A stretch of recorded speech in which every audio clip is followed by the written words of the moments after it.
السلام علیکم ورحمۃ اللہ۔ یہ بہت ہی زبردست آیت ہے اور مومنوں کو خوش کر دینے والی آیت ہے کہ مالک اعلان فرماتے ہیں کہ مومنوں کو خوشخبری سناؤ، یعنی یہ مایوس نہ ہوں، تنگ دل نہ ہوں، گھبرائیں نہیں۔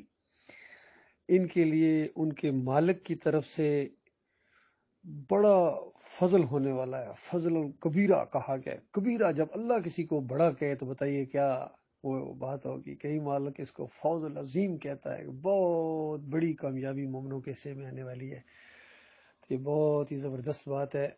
اللہ تعالیٰ ہمارا مالک ہے، ہمارا خالق ہے، ہمارا رب ہے، ہر چیز سے زیادہ ہمیں پیارا ہے، اپنی ذات سے بھی پیارا، ماں باپ سے پیارا، بیوی بچوں سے پیارا مالک ہے، خالق ہے، مہربان ہے، اور اس نے ہمیں اپنی مخلوق میں فضیلت دی۔ پھر انسانوں کے اندر کتنے انسان ہیں اور کتنوں میں سے چنا مالک نے ایمان کی دولت دی، ایمان خالص عطا فرمایا۔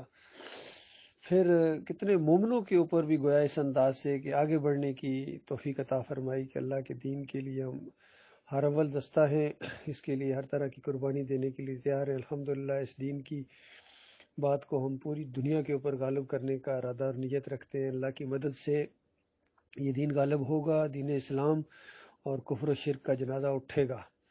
اس زمین کے اوپر کوئی ایک بھی اللہ کے علاوہ کسی اور چیز کو پکارنے اور پوجنے والا نہیں ہوگا۔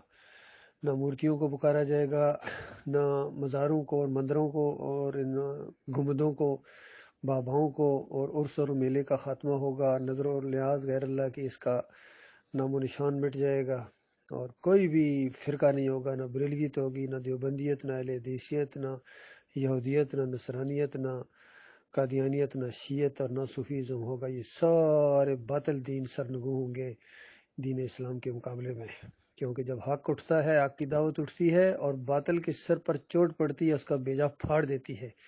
تو یہ جو توحید کی دعوت اٹھی ہے، یہ کوئی بچوں کا کھیل نہیں ہے، یہ اللہ تعالیٰ کا منصوبہ ہے، اور اللہ تعالیٰ کے منصوبے کو کوئی نہیں روک سکتا ہے۔ یقین کیجئے، جس دور کے اندر، جن حالات کے اندر اور جس علاقے کے اندر یہ توحید کی دعوت اٹھی ہے، اور بڑے بڑے جو ایسے انکاری تھے، بڑے بڑے بدماشوں اور فرعونوں اور نمرودوں نے اس کا مقابلہ کرنے کی کوشش کی ہے، ابو جہل نے اس کا راستہ روکنے کی کوشش کی ہے، لیکن یہ جو ہے اس کی ایسی مثال دی اللہ تعالیٰ نے جس طرح یہ کوئی پھونکوں سے یعنی اللہ کے اس دین کو اور چراغ کو بجھانا چاہ رہا ہے، یعنی جس طرح ساری زمین والے اکٹھے ہو جائیں اور کہیں کہ پھونک مارو، سورج کو بجھا دیتے ہیں۔